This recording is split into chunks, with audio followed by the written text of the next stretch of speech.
Hello and welcome to Bendy Presents, the movie test of time, a podcast about revisiting our youth through the only medium that matters, the movies. Thanks for joining us. My name is Andy Young and I am one of your sprinting, momentous hosts. Joining me as always is our other sprinting and momentous host, Beth Martin. Beth, a pleasure as always. What's the crack? I like your new intro. You did actual work. I had, and as I was started to read it there, I was like, should I stop the recording and run it by Beth first? No. And I was like, surprise, I'll just launch into it. Confetti. Like I should have. Let's retroactively. Are we getting a heart? Yeah. So this the video. Yeah, can give us hearts. Zoom Anyway, gives you emojis now or whatever. It does give you emojis. I now. like it. So I like it. Let's retroactively apply that to last week's as well. So yeah, we do what we want, or not at all. We do what we want when we want. I do what I want. Okay. I'm excited. So Beth, what about this topic? What's the crack? Yeah. The crack is I'm still sick. It's kind of bummed, man. I got strep throat. I've got a cold. I'm allergic to the antibiotics. And I'll tell you, it's not been pleasant. I've never been. It's like amoxicillin, right? Do you guys have that? It's like the most basic antibiotic, and now like my body can't handle it anymore. Okay. So it's like Mike's like, "What did you do to yourself in New York?" And I'm like, "I had fun, and now I'm being punished for it again." So I'm in that like spiral of like, I can't. Like I've been in bed again. I'm tired. Like sick, right? But also like it's my fault. But it's not. Like you're allowed to go and have fun, and I'm bummed out that I'm sick. I totally hear you. Like I have definitely found recent sort of fun things or trips away that I have paid for them, and it sucks because like I really think those things are important. And I don't know whether it's just because I'm getting old. Maybe it is, and it's not always necessarily related to like it's not drink. Oh, I mean it has been at least once, but like not all the time. Mm-hmm. So it's just like how disappointing. It is. We also had another little earthquake. Ooh. So it was like a 3.7, and it was like, it's kind of like, you get the garbage trucks that drive by, and that's like, you feel the vibration, but you don't feel it through the whole house, like a big giant jolt. And I was home with my son, and Mike and Harper were down having dinner with friends, because he and I both got strep, so no fun for us. And I'm a horrible mom, because I'm like, bring home subway diseases. So he was just like panicking and sobbing, and he's like, is it gonna happen again? I'm like, I don't know. And he's like, is there gonna be one tomorrow? And I'm like, I don't know. Like, that's true. Like it's like it wasn't that big, but he spirals. So yeah, the crack is just like things are good. Like the kids, like Harper just started musical theater, dance class, they're doing jujitsu. Like they're both like, we're having a Charlie's birthday party this weekend. But I'm just like, I don't know. I just want to enjoy this shit and not be like, I gotta do this, Yeah. Because I'm just like, my body's just fucking tired. Yeah. So, that sucks. Yeah. So I'm in that headspace. So fun. Love it. Yeah, absolutely. I mean, I don't know that I've got much better to report, honestly. Yay, be miserable with me. Yeah. It's a pity party over here. So, because I was on about a little bit before the podcast started that I have been, I think I might have mentioned it on the podcast before, but I have been like having conversations with, there's a company that, an organization, I should say, that helps you set up kind of new business. And I'm looking at starting a new venture at the minute. I won't talk about it too much, what that is exactly, but it's a good idea and people will steal it. It is a good idea. I think it has potential, but I'm struggling to find the energy to like do anything with it because my days are so packed already. I have no energy. I've got no energy left to give to anything. And it's kind of frustrating, but I am, we'll see how it goes. We'll see how the next few weeks bring. I think I need a bit of downtime. And we'll see A, if I get that, and B, if it's, fruitful in terms of giving me a bit of like an energy boost. But and like the other thing as well is that I think certainly the financial toll of the summer has kicked in. I am now entering a period that has been officially labelled Austerity August. No, not Austerity August, Austerity Autumn. That may go into Austerity Winter as well. Very possibly. So yeah, so like there hasn't been a lot happening.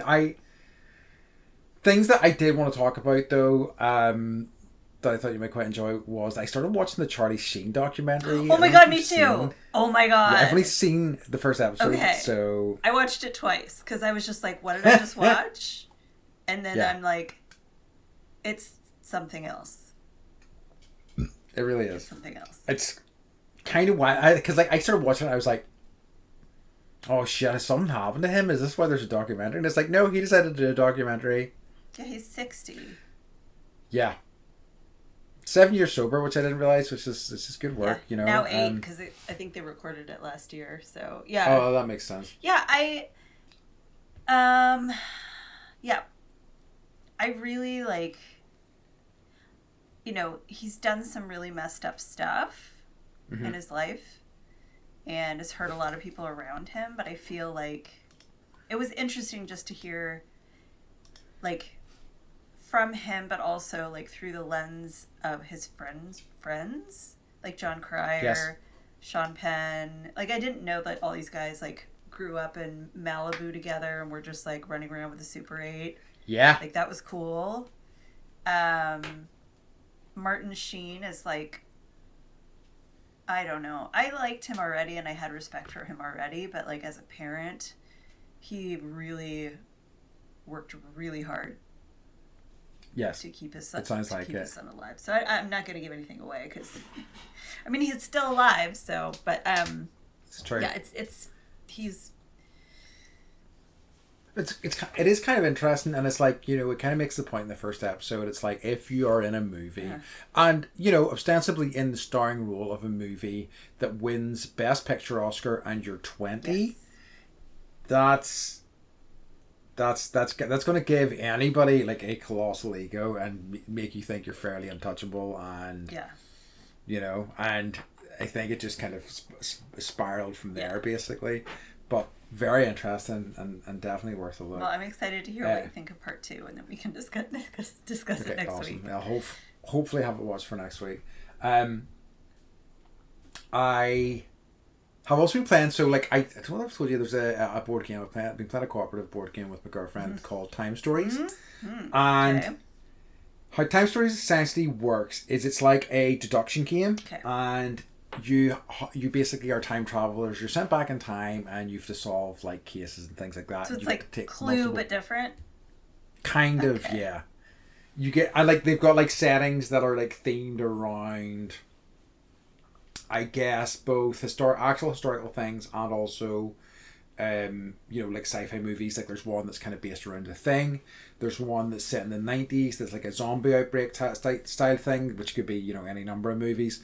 But the one we've been playing is interesting because it's a like a movie kind of. It's basically loosely based on the the killings that happened. I'm going to forget the name of the actor or the director. It was the director it was Sharon Tate. Yeah. Was his girlfriend at the time, was murdered by Roman Polanski. Roman Polanski, thank you. And it's kind of loosely, basically you go to the 80s and they're having this seance about this thing that happened back then, and then you're transported through the seance back in time again. And it was like, it was interesting and it was a cool sort of story to play through. It was like, this one feels very close to the knuckle. Like really close to the knuckle compared to what does that mean? I know it's been a long time. Like as in it's like a knuckle biter? No, I feel like subject matter wise, I'm like, this one feels a bit too real compared to like a zombie outbreak. You're like, okay, we're having a good time here. Like, but in this, you got like, people get murdered just in the house that are just kind of hanging out. It felt darker in a way that other sort of like versions of it I played hadn't, you know, but it was still a kind of a fascinating experience. Mm-hmm. It's also like really beautiful, as in like how the game works is that you have these large sorts of that's what's going on. You have these like tableaus and they're images, and you can move through the images, so you can go to certain areas and get certain things. But it's very good, and it's definitely it's a fun sort of cooperative experience. I'm really enjoying it. That's awesome. I know.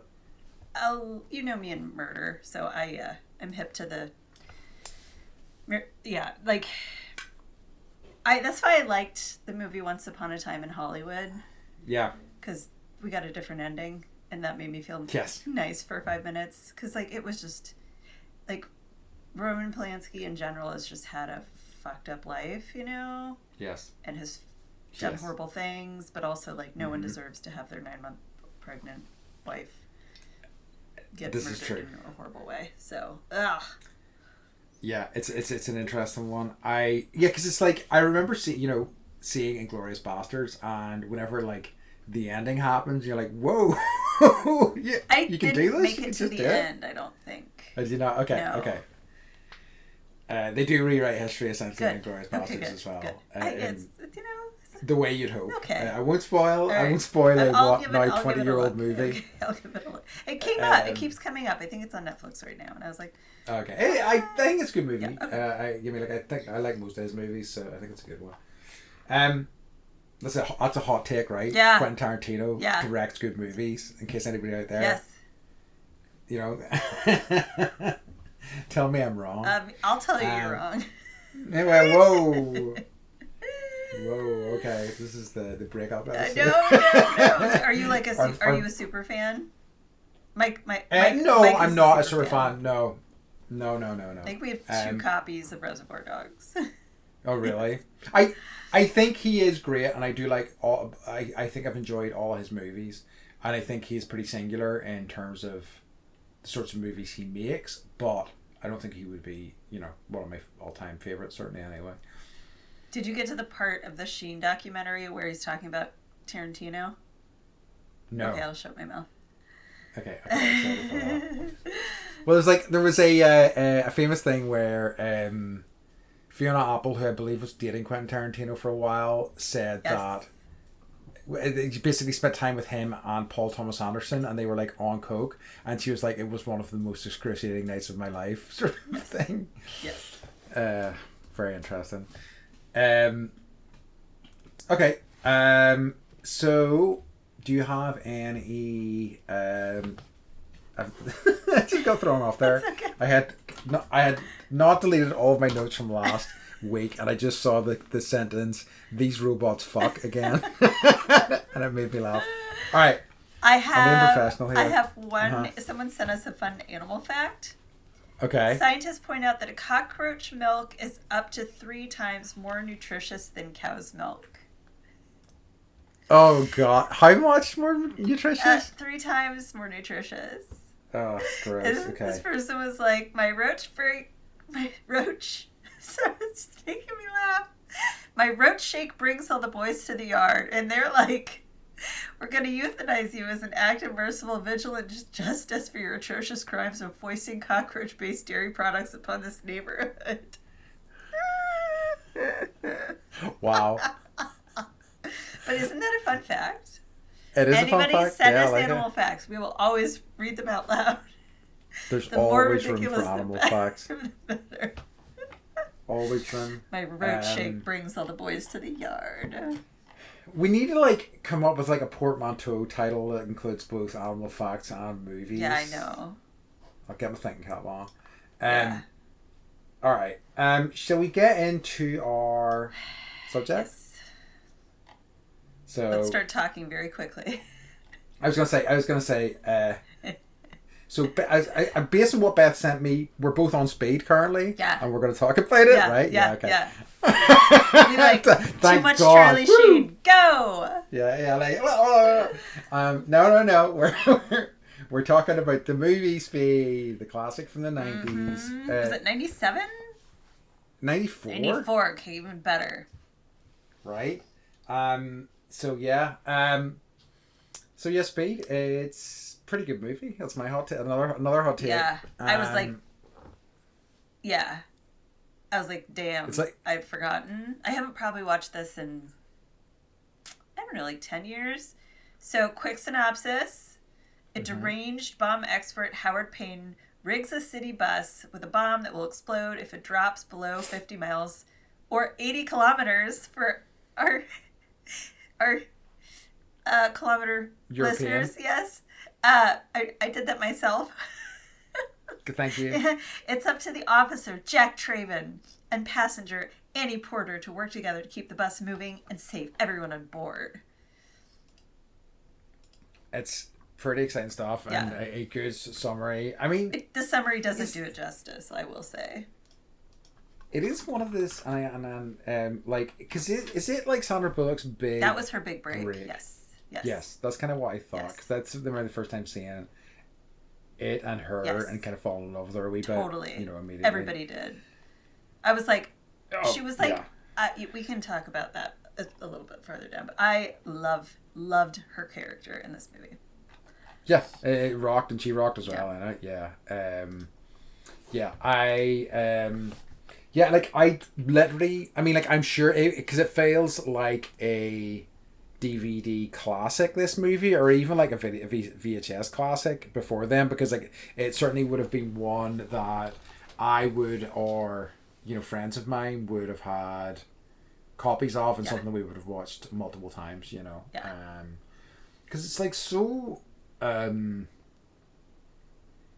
it's, and I mean this as a compliment, you don't have to completely pay attention. It's a great hangout movie. Mm-hmm. You can kind of have this on in the background if you're spending time with people, and it's like, just check in with some fun stuff every now and again. It's great. I noticed, like, usually I'll be doing two things at the same time when I'm watching anything. But I didn't feel the need to like go elsewhere in my brain even. I was just like focused, and I was like, the name does it's often titles to movies I'm always like, I would have gone with another title, but this was like, you feel like you're on speed when you're watching it because it's going so fast, like the plot is moving so fast that you're just like, like you're literally like buckled into a roller coaster ride. It does. It rocks, and I think that it is really propulsive. I feel like, I mean, it's one of these things. Watching it now as well, it feels like cliched almost in some ways, but you kind of forget that it was kind of creating almost a new kind of type of action movie, as it was like, so like it wasn't cliched. It was doing something new, and like it was so influential in terms of like what came through the rest of the 90s, probably into the 2000s and stuff as well. I wonder if like Fury Road was like, let's fudge speed and like figure out how to like make this a thing, because like that's essentially what the movie is like they're on a moving bus the whole time. That's a good shout. I'd never considered that, because like, I mean, in Fury Road they're just driving. They're driving basically the whole time. Yeah, that's interesting, because they're both cracking movies. They really are. I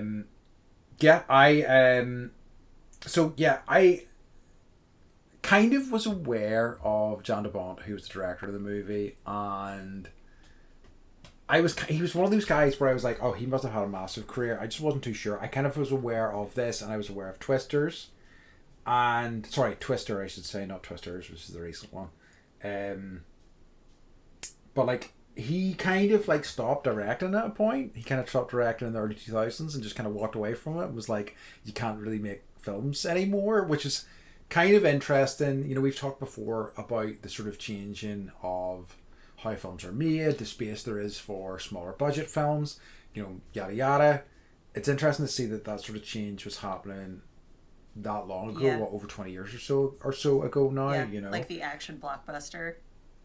Yeah. Other than Mission Impossible, like there aren't many of that, like that genre, and someone I'm sure will correct us, but I feel like the 90s were like, I know with this specific movie, a lot of it was really done or was done with miniatures. Yeah. And I think, yeah, it's like we lament about this a lot, but I think, that was a real bus driving into a real plane and exploding. Yeah. Right? At the very end. Lots of practical effects. Yeah. So I like things blowing up, like in real life. It's a good blown up stuff up movie. It really is. And that was not a miniature bus, and that was not a miniature plane. Hell yeah. So. That's interesting. So a few other things that was interesting when I was looking at Jan de Bont, which was that. Well, sorry, he did Twister, which was amazing. I don't know whether I think I told you one of my favorite things about Twisters, which was the more recent sort of like update, was a tweet I saw, which was we liked the movie, but we were sad that a Twister didn't come along and rip off Glenn Powell's shirt, and I wholeheartedly agree with that tweet. The most disappointing thing about Twisters. Anyway, I digress. So, but Jan de Bont, sorry, so like he was largely a cinematographer, like that was the lion's share of what he did. But one of the things I found out when I was looking into him was that he did a movie about lions called Roar. And in that movie, he was sculpted by a lion. Yeah. Did he win an award, I hope? I don't think so. Like the fact that I've never heard of that movie says that, probably not. But yeah, kind of wild, I think that like also Melanie Griffiths, who was in it, was mauled by a lion. Like 72 people in total were mauled by or were attacked by untrained animals on the set of that movie. This is okay. Yeah, I'm like. That's interesting. So it was starring Melanie Griffith and Tippi Hedren. Tippi Hedren was in The Birds with Alfred Hitchcock, and she is Melanie Griffith's mother. It's an adventure comedy. Okay. Yeah. So there you go. Wow. So he didn't actually direct that, but he was, I think, a big part of it. I think he was a cinematographer on it. But yeah, absolutely wild. 72 people injured in your film. And like, the way they often say, oh, you couldn't make a film like that these days, and it's often bullshit, it's often some sort of nonsense they're sent it for. I literally don't think you could make a film like that these days. No. That was actors doing their own stunts. Sorry. With lions. That's it. It's like, and tigers. Hey, get nice and close to this lion. Is it trained? Don't worry about it. It'll be fine. Just, smile at the camera. So, yeah. Ooh. It's like Siegfried and Roy. Siegfried and Roy, indeed. Okay. So, yeah. So the screenwriter is a man named Graham Yost.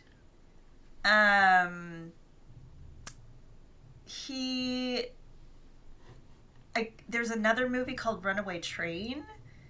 And oh, yeah. So his dad was like telling you about the film, and he, the train, there was a bomb on the train basically, and Yost liked this idea, so he came up with the idea of putting a bomb on a bus, and it had to maintain a certain speed limit in order to not blow up. So he wrote the script, shopped it around. 20th Century Fox liked it, but they felt that there was too much bus in it.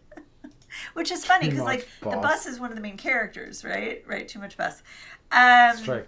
So then they added the different ending with the subway. They added, there was a twist at the end, which we can get into. And then after that, Fox optioned it.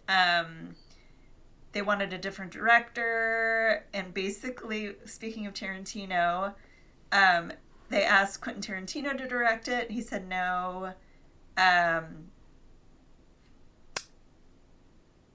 And they kind of this was around the same time as Die Hard and Hunt for Red October. And then the script wasn't quite right, and people, actors weren't signing on.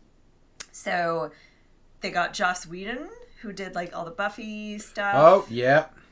Buffy the Vampire Slayer. Yep, and all the other, he's I think he's been canceled, but so he was brought in as the unofficial script doctor, and then after that, then they were able to start signing on. But it was the original cast was supposed to be Jeff Bridges and Ellen DeGeneres as Jack and Annie. Really? Yeah. Is Ellen DeGeneres in the Keanu Reeves role? No, it would have been Jeff Bridges as Jack, and then it would have been Ellen as Annie. So fascinating. Yeah. And they said no, and the role of Jack eventually went to Keanu Reeves because he heard that Joss Whedon had redone the script. And yeah, because like I know he was tinkering a lot, like back then, like he did a lot of that sort of. Joss Whedon did a lot of that sort of work. Yeah. Interesting. Okay, fascinating. He rose and fell. He did indeed. So he also wrote. He did a lot of more TV show work. So recent ones, Silo. That's him. Sneaky Pete is him. Justified is him. So lots of lots of TV show work. So good job, Graham Yost. Yeah, I definitely recognize that name. Actually, he's probably written on something else that really also worked for me. Speed 2, which was not a box office success. But the Superior, yeah, but it had Sandra Bullock in it. I think I watched part of it. It was just kind of like, she's like, oh, not again.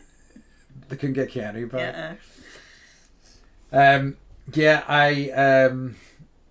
It's an interesting. I am still kind of reeling a wee bit from the idea of Jeff Daniels and Ellen DeGeneres. I know. I read that and I was like, that's a fact. I have a lot of facts.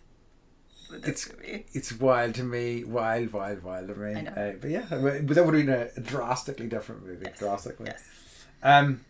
I also ended it's been rabbit hole central for this freaking movie, but I looked into the music and it's by a guy called Mark Mancina, and I think that as soon as that theme music kicked in, I was like, yes, I remember this. It's fucking cool. It's so fucking 90s. It's and it's also over dramatic, totally. But in a way that, and really bombastic, but in a way that so worked for the movie. And I was like, yes, this fucking rocks. So what I started looking into was, I was like, well, who is this guy? And he'd done loads of bits and pieces over the years and worked with a ton of different directors and things like that. But he was a part of a company called Media Ventures. And Media Ventures was a company set up by Hans Zimmer in the 60s, 70s to a film score production company essentially. And they are a deeply controversial company just because of the fact that a lot of people who, and I can understand this, who see that creative stuff should be individual, should be, from an auteur baby, you know what I mean, but should be more organic. Whereas this company, Media Ventures, kind of set up a factory production line for movies, film scores. Yeah. And a lot of purists or people who are passionate about film scores think that this sort of factory line that he built and the kind of people that came out of it make very similar stuff, and it has kind of been damaging for film score production over the past. That's very interesting. Right? So much so that he dissolved the company in the early 2000s, and Hans Zimmer, that is, and set up a new company, I think they're called Remote Control Productions, to kind of step away from that, which was wow. It's not surprised. Another thing that whenever I learned about it, I'm not surprised that this sort of thing exists, but I'm still kind of a bit staggered by it. Which isn't to say I really like the score for this. I think it works so well, and I think it felt fresh at the time.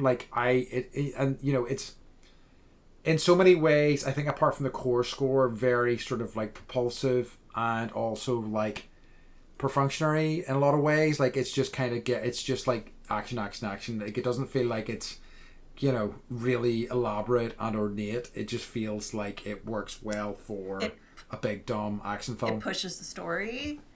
Yeah. In a very, very I don't know, the way that the music melded with the story and the intensity of it, I think worked really, really well. I didn't know anything about that company, and I guess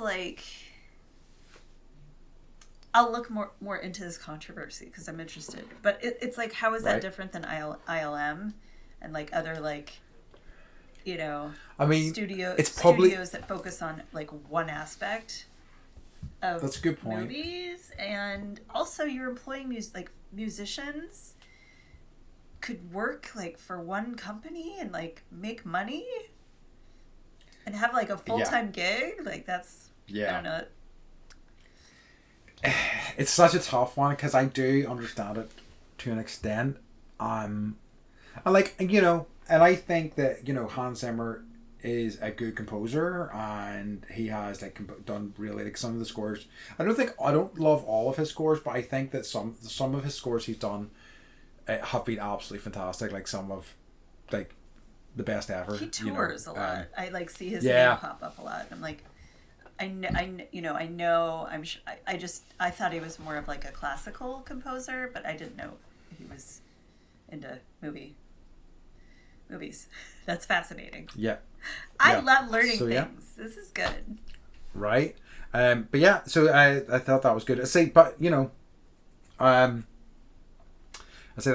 guy Mark Rossini has done a ton of other sort of stuff, kind of quite recognizable things. But yeah, it's just I don't know. It's those subcultures that you find that you didn't know about, and you're oh, there's both a subculture and a controversy around it, and it's wow, so fascinating. I told you off pod that I've been watching the Dallas Cowboy cheerleaders Netflix documentary. Had no idea these women are athletes, and this is I'm just going off track completely. But the first season, you realize the amount of effort these women all have full-time jobs, and this is a passion of theirs so that they can keep dancing.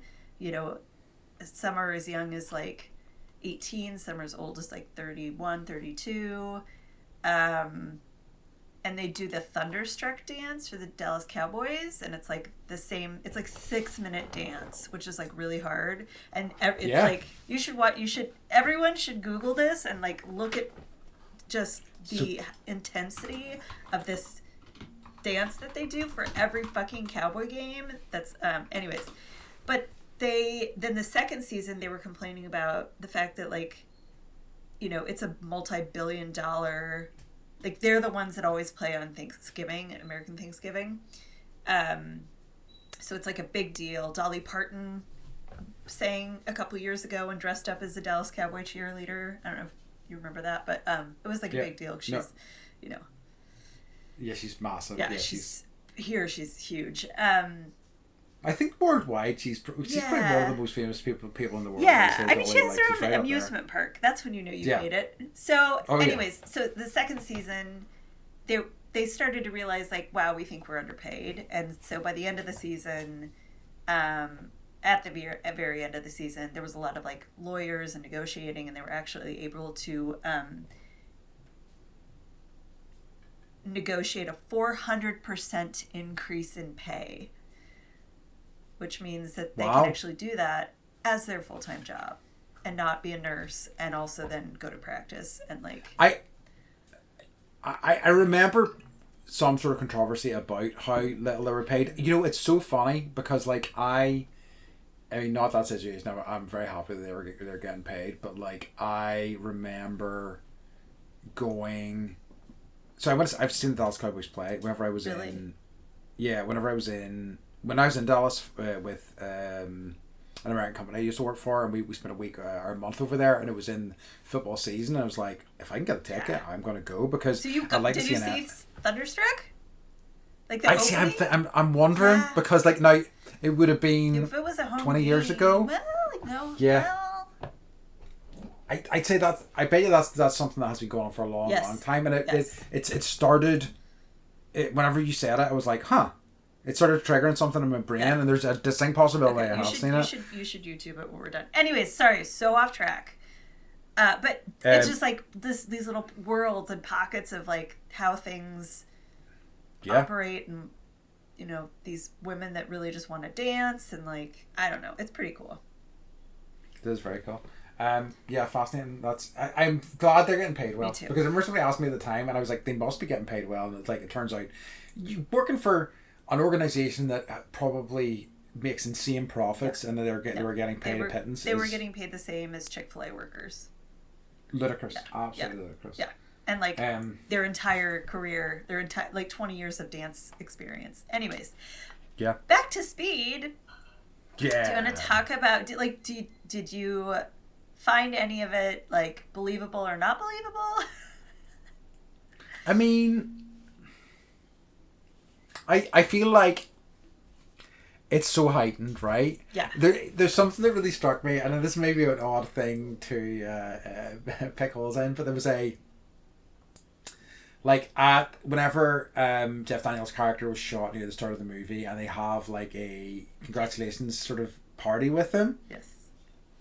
And two of the characters were like dancing with their like heads touching and like spinning around, like, and it was just such a this is what the movies think dancing is sort of thing. Do you know what I mean? It was such a like a really sort of faux connectivity between these two characters, sorts of things. So like but it works within the heightened reality of the movie, I think. Yes. You know, like, because it's so ludicrous, like, you know, having to keep a boss over 50, like the fact that nobody died due to the boss really anyway, like, you know, a couple of times you're like, you know, whenever she hits the pram and things like that, and he's like, it's full of cans. It's cans. Yeah. But there's no version of that. I mean, like, it would, you know, they wouldn't last as long as they did, and B, you know, I always just find it so funny whenever there's like one incident in a movie, you know, one like minute long chunk that would be national news for, and then it happens again and again and again, you know, because like both you can see the bus crashed into the plane, them jumping the tracks with the bus, them jumping the tracks, jumping the bridge with the bus, jumping the tracks with the train, you know, it's just like, it's like, okay, whatever, it's fine. I'm here for all of that, you know. I felt like, you know, I was like, what are the odds, right, that the freeway, you know, there's a missing piece of freeway and there's a missing piece of subway. And then I was just so like, true. You know, there are missing pieces of freeways all the time here. Yeah. And like, I was just in New York and I was like, they were like, oh yeah, the middle tracks, we're on the middle track now because like, you know, this track is being worked on. So it's like, that stuff does happen. I think the most maybe unrealistic thing was, but also a very good idea, because I was like, Mike lived in LA for years, and I was like, do the buses even go over 50? And he was like, they do on the freeway. And I was like, because he was like doing stuff in the kitchen, and I was sitting there watching this with my headphones in, and like they were on the freeway, and I was like, okay, well that makes sense. And but like then deciding, okay, well, we have to go somewhere where we can just like drive around in a circle at 50 miles an hour. And they were like, we'll go to LAX airport, the Los Angeles airport. And I was like, all of the people that would have their like flights delayed, and like the amount, and like I've been there before but yeah, it's like likely that would not happen. But I've been there, and there's been someone shot somebody else, and they shut everything down. So it does happen. Like, I will say, like, there's enough reality there to make it feel like it could happen. Maybe not all on the same day, but yeah. You know, in terms of what the movie is and what it contains, it all works perfectly. You know, Agreed. It's all, you know, because like, you know, one of the things that really struck me near the end was how quickly he goes from being furious that his best friend has died to making out with and Sandra Bullock. She was so cute though. Like it was so cute. Everybody wanted to make I was out so with her. happy. I know. Oh well, absolutely. Yeah. So yeah, but that is like perfect action movie logic as well. It's like, of course that's going to happen. Whatever. Yes. Move past this horrifying thing. That you just lost your partner in a giant explosion. Yeah. He got mad and he was like, hitting the door and all that. Which is what real men do. That's right. As we all know. That's right. They smashed up. They do. They should have raged. Should have gone. I know. Should have gone into the air, etc., etc. What movie was he doing that in? Point Break. That's right. So I think it was. Mm-hmm. I was just gonna move on, but you think it was? I was gonna do the same actually, because I was gonna say like, I think it was really kind of quite fun. Going through the boss, like, and spotting people that I recognise, like Alan Rock. Was great, kind of seeing him, because like I would have had no idea who he was really. Is that who they were calling Gigantor? Huh? They were calling. Wait, who? Alan Rock is the guy in Ferris Bueller's Day Off. Oh right, yes, he played a really good annoying tourist. He did. I was like, throw him off the fucking bus. Yeah. So it was just kind of great seeing all these kind of character actors, and it was like, and it was nice in that way. It was an unconventional cast for the most part. You mean obviously, other than your core characters, it was a nice kind of unconventional, collection of folks, which was nice. And I liked the connection that they all had with each other. Yeah. Which I don't know if that really happens in LA, because it's LA and people don't really talk to each other. But like that was necessary to, to move the plot along. Yeah. There's a sense of community. They want to take care of each other, except for the one guy that was like, pulled a gun and shot the bus driver. But, we all have skeletons in our closets. But I really, I liked all the characters. I would say probably my favorite character in the movie is Sandra Bullock. I feel like she stole the show. Very much so. There's a reason that she's like a mega superstar now, because she did a great job. She did. She and her gum. She rocks. Yeah. I'm just some of the set. So I've just been thinking about the set pieces. Like, and the one that was really in my head was the bit where they put him on a trolley and have him like underneath the bus at 50 miles an hour. So they end up driving like this. I don't know what you call them when you lay. Yeah, I guess you can call it a trolley. They like he gets off the bus. Gets on the, I don't know, the bomb squad car. They put him on the trolley and then like lower him and have him like go under the bus to try like to take the bombs off, which doesn't work, and he ends up stabbing the gas tank, as you do. And then they have to like, but like, there were like, I don't know, Sandra Bullock was just such a badass. He was supposed to be. What I liked was, like, her character was funny. She brought the humor. She was tough as fuck. She was hard as fuck. Yeah. And she also, like, his character was also hard as fuck, but he would just get, like, mad and, punch shit.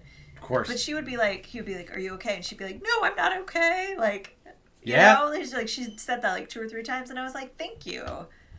Like, it's, like, I wish that there was more of that from him, too, but he also had to be, like, the leader of the bomb squad. So I get it, but I wanted more like humanity from him, I guess. That's a good observation, because like I feel like that would not have been necessarily typical for female characters in a movie like that before then. Like, she did feel more rounded. Like, certainly she had an emotional reaction, but like in a a rational way to what was happening, really, like it was, of course you would, this is a fucking scary situation, this is awful, people are dying, and she, so for those who maybe don't remember, she's the one that ends up having to drive the bus after the bus driver gets shot. So she's like, as he's jumping around and like laying under the bus and trying to do all the things, she's the one that's driving the bus at 50 miles an hour. So not a job I would pick, but she did great. She did good for doing it. She did do a good volunteering job. to do something to help other people. And her a great sort of setup, which was, why did you have your license taken away with me for speeding? Yeah. And it's like, Uh-huh. wink to the camera. Uh-huh. It's like, Yeah. Little sparkle in her eye. That's right, dog. I love it. So I've got a few general thoughts. I don't know whether to save them till later. Just go. I'll just hit you with them. So, I one of the things that I wrote down was, hey, he has one of those great 90s Jeeps. So I don't know what they are. Maybe Mike could shed some light on that. But you know this? Ask. Yeah. Because it's this is sort of Jeep. I think it's a very US, it's a very American sort of thing. But did you see those in the wild a lot? They feel like the sort of car that only people in movies tended to have. Yeah. And you see a lot of them. It's like, oh, that's quite cool. It's like that old trope of people living in houseboats. Is like, how many people actually live on houseboats? Not many, but a lot of movie characters do. This is true. This is true. And there's like always a murder happening on the houseboat. It's true.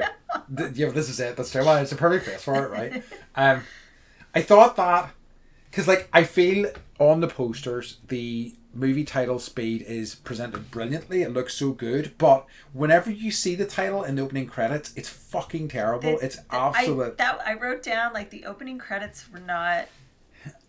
It was dire. They were trying to make it Batman-y, when they yeah. They're so in the original Batman movie they're on the ground moving around this shape and you don't know what this shape is, right? You're trying to figure it out and then they pan out and you realize you're looking at the bat symbol and it's one of my favorite intros ever. I really care about intros.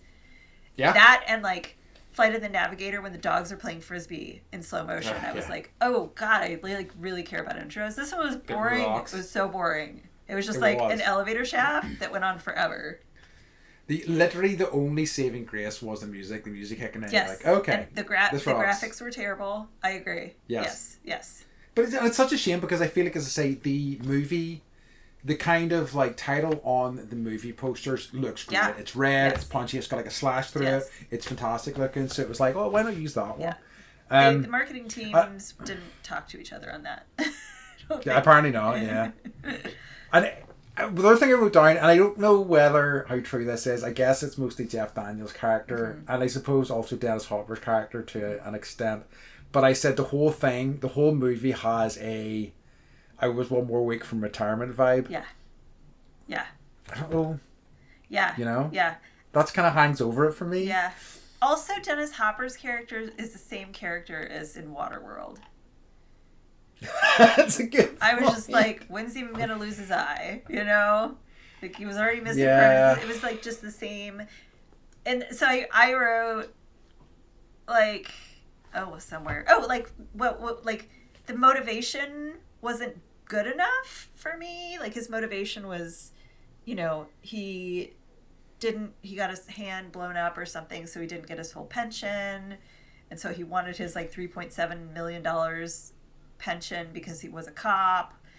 And then I was well, motivation for bad guys, even real ones, is always lacking anyway.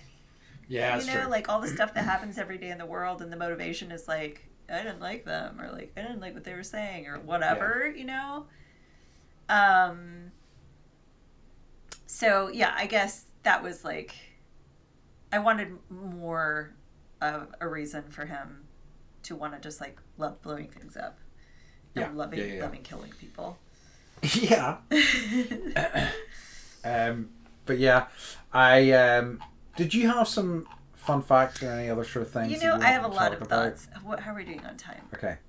We're okay. We've still got a bit of time. Okay, so I love in the opening scenes the first there's three parts, right? There's the elevator part, then there's the bus part, and then there's the subway part. So the elevator part kind of sets the stage for how hard Keanu Reeves is and how he thinks out of the box and has a different idea for saving these people in this elevator that's got a bomb strapped to it, blah blah blah. And so he's running ideas with his partner Jeff Daniels, and Jeff Daniels is this happens, what do you do? And he's I shoot the hostage. And then Jeff Daniels is gets captured, and he's like, shoot the hostage, and so he does, and that's why Keanu Reeves' character like gets the award or whatever. But I just love that as like, it was well written, and I was glad they put that in. I love it when movies are shot in LA. There's just because we watched T2, a few minutes of T2 the other night, and I was like, oh, it's so good. It's just like, at the very that's a fact. But I thought it was also okay. I had a complaint. Like this police officer is like there's a twist at the end where he's like, put the money in this garbage can, and then I'll get it. And so they've got all the snipers. And what he's done is he's actually dug a hole under the garbage can, so the money just drops down there, and he grabs the money, and then, makes his way out of there. And, like, he's thought of everything, right? This guy is very smart. He's, he's got cameras everywhere. He knows who's doing what all the time. But he didn't think that they were going to put a fucking dye pack in the bag of money. That was what, like, drove him so... to like crawl up and lose his head on top of the subway. Anyways, so those were my thoughts. Of course it's gonna have a dye pack. This is so true. Yeah, that's a real rookie mistake on his part. And the thing that I like, that whole the whole sequence at the end that you talked about, one of the reasons why they accepted it was the extra sort of scene with the train, whereas like it felt like we didn't need that. It lost its momentum a wee bit. Yeah, because of that switched to that. Yes, I was like, okay. The twist for me was the whole with the money, but they didn't need to like then get on a subway that was also like careening out of control. And I think, the sort of trick with his camera, like figuring out his camera and how to fuck with that as well was really good. So I thought that there was some really cool stuff in there, and I feel like it felt like such a natural end, them getting off the bus. Obviously they needed to resolve the Dennis Hopper thing, but it just felt a little bit tacked on. I still enjoyed it. I still enjoyed it through it, and I feel like that scene was exciting at the end and stuff. Them having to deal with the runaway train. It just felt a wee bit contrived. It's like, oh god, you just got a runaway bus, and now you're on a runaway train. Okay, but. As I say, the whole movie's so heightened anyway. It doesn't really matter, As I say, it was entertaining enough, so Okay, so facts. It won 2 Oscars for best sound and best effects, sound effects editing, which that made me happy. See for these facts in the future. Let me just. I'll see if I can guess them. Okay, I'm really all right. Okay. Okay. Did Sandra Bullock learn to drive the bus or not? Oh, definitely. Yeah. Did she pass her test on the first try or not? No. She did. Oh, wow. I know, okay, she's so impressive. Okay. No, you don't have to. You don't have to quiz me on all the right. facts, but like the Oscars facts and things like that. Okay. Yeah. Anyway, so the scene where Annie takes her chewing gum out of her mouth and pretends to put it on her seat in order to have an excuse to change seats and move away, that was all improvised by her. Which I like. I see. Keanu Reeves, like at the very beginning, he runs up to the bus. He's like, bangs on the glass door, and he shatters it.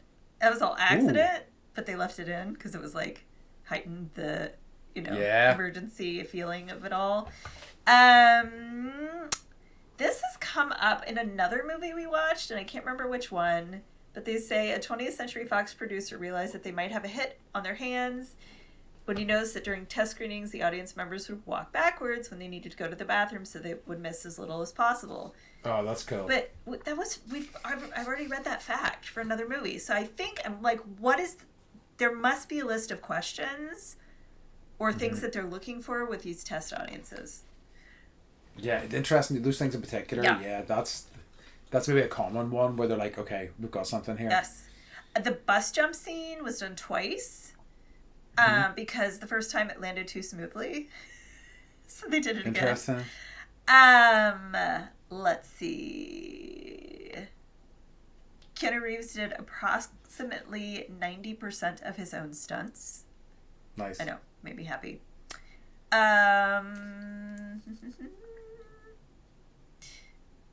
Jeff Daniels and Keanu Reeves trained with real SWAT personnel to perfect their movements.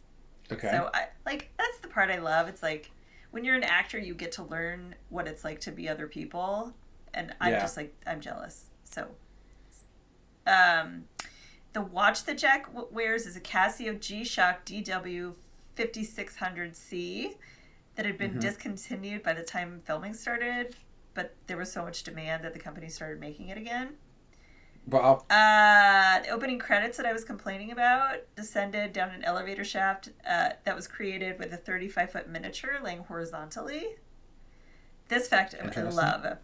The film was released 1 week before O.J. Simpson led Los Angeles police on a chase in a white Bronco after he was suspected of murder.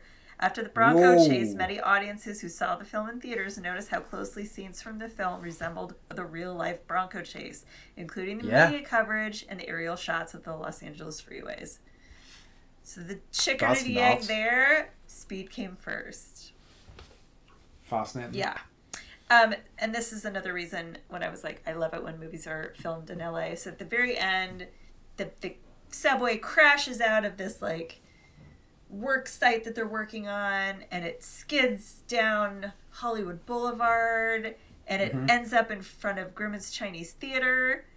And so, is it Jan DuPont? Jan DuPont?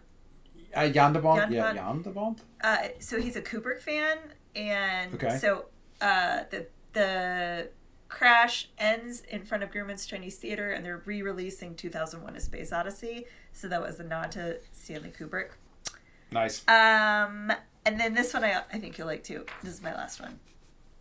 Jan DuPont helped shape the elevator scene based on, in part, on his own experience being stuck in an elevator while filming Die Hard at the Fox Plaza building in Los Angeles. They were stuck hanging on the 40th floor and had to be rescued by the fire department through the rooftop hatch. Fascinating. I know! Wow. That's another good one. So it's pretty realistic. I like it. Yeah. Amazing. Okay, this is good stuff. So this one had a lot of good facts, and I didn't even get to all of them. So these are good facts. Yeah, check it out, folks at home. And the ending was just like so Hollywood. Yeah, it really was. Oh God, it was. Did I mishear her? No.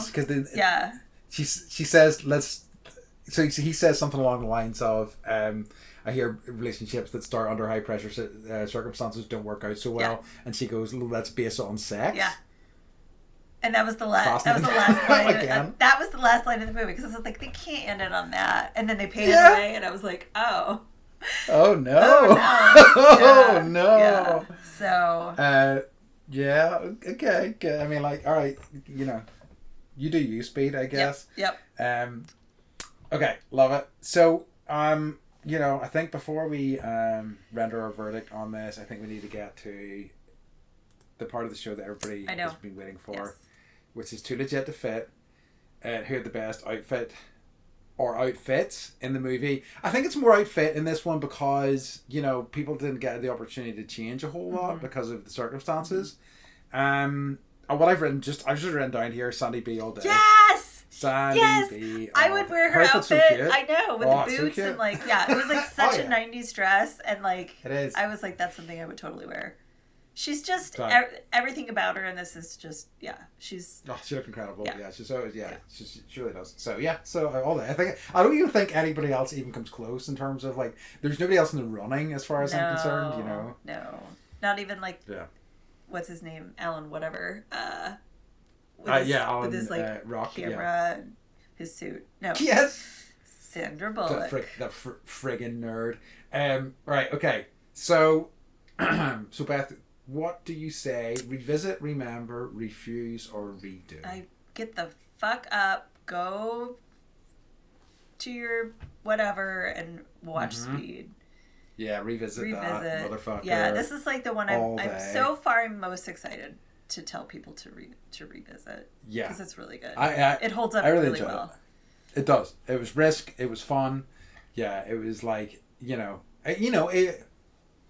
it's of its era, but it was still like a really entertaining and enjoyable experience. And it could have been filmed today. I feel like. Yeah. Like there wasn't anything that like dated it, other than maybe the watches. Yeah, this is true. yeah, I really, really, really, really enjoyed it. Yeah, fantastic. Yeah, love it. Good stuff. We're like getting angry about fonts. Yeah, I mean, come on. Yeah. Fonts are important. They are. Everybody, okay? Yes. If you don't agree, you're wrong, basically. Yes. Okay. So shall we get on to our final wee section? Beth, what has been bringing you joy? I'm becoming like this week? a real Redditor. So Reddit is bringing me joy. uh-oh. I know. It's like, Okay. I'm in a like group of I'm assuming mostly women. It's hard to know because it's all anonymous. Sure. But we're like, I don't want to get into why we're doing all this. But there's a person that's going through some stuff, and we're following it through the news, and like, Sure. there's concern. But like, what's happening is like, we're starting to like just want to like chat about other things, and I think like what I'm hoping, because I'm jealous that you have a Reddit group that you've been in forever, is like that this is gonna turn into like I'm gonna have online friends, and I'm kind of excited about it. Yes. It I'm like just running with online friends. I've kind of made. I'm like a slow burn. That's why like I've got that forum that I've been on for years, and I have met people in real life from that, but it has been few and far between. But yeah, love it. What about you? So it's like I think it's something we've both talked about. I know something we're both enjoying, but Alien Earth has been bringing me a lot of joy over the past. I think that it is. I have been talking to people about it, and some people are like, "Oh, it's unbelievable that blah blah blah," and that there would be that lack of security on etc etc. And I'm like, I don't care. Yeah.